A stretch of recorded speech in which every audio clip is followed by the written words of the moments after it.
So hey guys, this is a collaboration with Kieran, also known as FEARth the KM Gamer, and we're talking about the work of David Fincher and our favorite movies listed, except for Alien 3, because we don't talk about Alien 3. But hopefully we'll all just have some fun here, and I'll leave his video in the description below, so definitely check his video out. So let's just get started. Coming in at number 9, or another term, my least favorite David Fincher movie is The Game with Michael Douglas and Sean Penn. While I do think it has an interesting premise, and while the entire movie, up until like the last maybe say 5 to 10 minutes of the film is very great. The cinematography is pretty great. It feels very dreadful at times, and it really does build up a lot of suspense. But up until then, up until the last 10 minutes of this film, I just thought that it wrapped up atrociously, and it's one of those things that the ending really did ruin the entire experience for me. And then once you link the ending to the entire rest of the movie, it doesn't really make sense at all. You just start to pick it apart in your mind. You're like, wait, this doesn't make sense, and then wait, this doesn't make sense.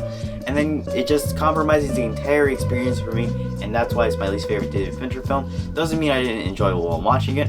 It just means that the ending just really held it down for me entirely. Coming in at number 8 is a serial killer movie, Zodiac, with Jake Gyllenhaal, Robert Downey Jr., Mark Ruffalo, and others.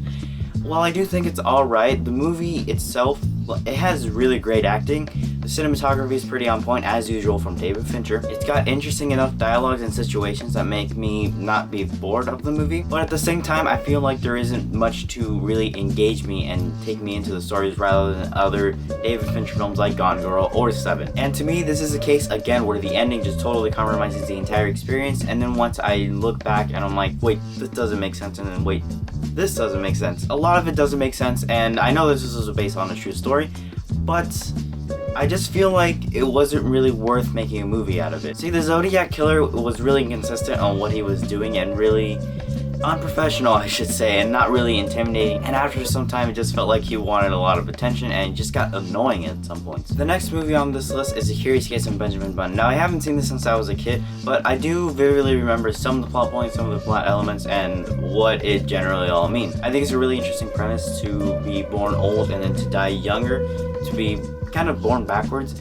I think that's a really interesting premise. The thing is, it didn't make me feel as bad as I wanted to feel for the character, because a lot of the execution isn't really on point. For example, he could have had some very powerful scenes with him trying to deal or cope with the fact that he's getting younger, not older. That would have been better and would have served the story more, in my opinion, rather than just having a bunch of random conversations with a bunch of random characters and then just turning younger. Coming in at number 6 on my list is Panic Room. While simple but intense, this film really builds up a lot of suspense for the most part, and it's about Jodie Foster's character and her daughter being stuck in a panic room, and it's 3 robbers trying to get into the house, and what they want is in the panic room. So like I said, this movie is really intense, like really freaking intense. Kristen Stewart didn't annoy me. Jodie Foster was really great. Forrest Whitaker, while he doesn't have much to do, he was really sympathetic and you understand his character. All of the acting and the cinematography and the intensity is all there.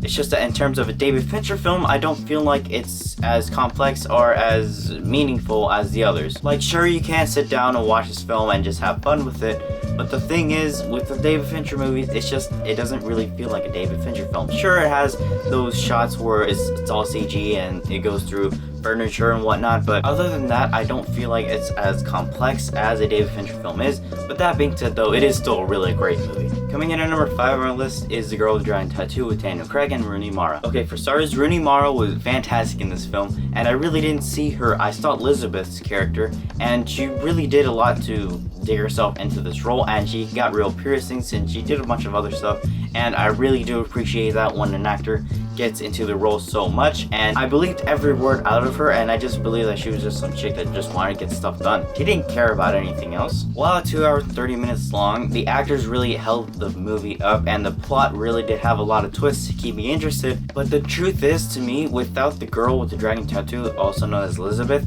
I don't think this movie would have been as unique as it is. Because as interesting as she is, I don't think that the plot is anything new for David Fincher, and I don't feel like it has enough plot twists or has too much going on in the story for him to be like, yeah, I should do this. Again, there's nothing wrong with this movie, it's just that there's nothing amazingly great about it. Coming in at number 4 on my list is 7. I should have done that thing where it should have been coming on my list is 7, now it's 7.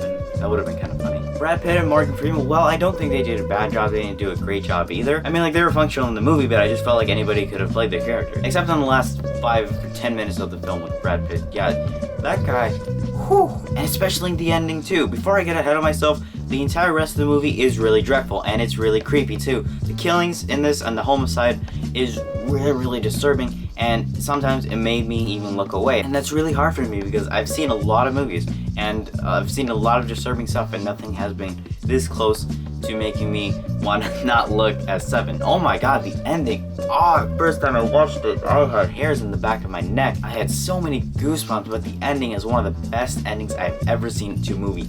Ever. And in my opinion, it is the second best ending in a David Fincher film. My third favorite David Fincher film is Gone Girl. I honestly prefer Neil Patrick Harris's title, Bitches Be Trippin'. It's a pretty accurate title. The characters in this are super interesting. Tyler Perry has never been better. Ben Affleck is great. Rosamund Pike gave one of the best performances of 2014, and I really loved her character. I mean, the way the character was written, not the actual character herself. You'll end up hating her by the end. My second favorite David Fincher film is Fight Club. Is there really anything else that I need to say about it that hasn't been said already? The cinematography, the messages, the plot, the characters are all so complex and have so many layers, makes it so entertaining to watch. And to me, this is rarely a compliment, but this movie feels long. This is a compliment because there's so much going on in this film that I really do have to keep up, and I can't just be casually watching this movie. And it does feel long because of that reason, but it's not a bad thing because I love visiting this world. And Fight Club to me has the best ending out of any David Fincher films ever. And you should have found out by now that my favorite David Fincher film is The Social Network.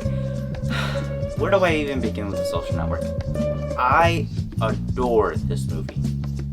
It took me a while to realize that, but after 3 viewings of this film, I love it.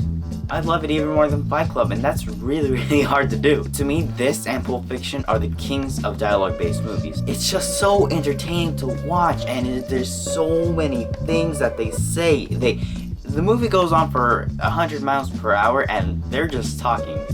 And it's amazing because the screenplay is absolutely out of this world. Every performance in this film was really fantastic, but what I loved more than anything else was the sound design in this. Because rarely do we get movies that have really great sound design, but not only did this have really great sound design, but it also helped sell the locations of the film. What are your guys' favorite David Fincher movies? Definitely let me know in the comment section down below. And I'll have FEARth Gamer's video in the description below, so definitely check his video out because I'm pretty sure he's going to have a very different list from me.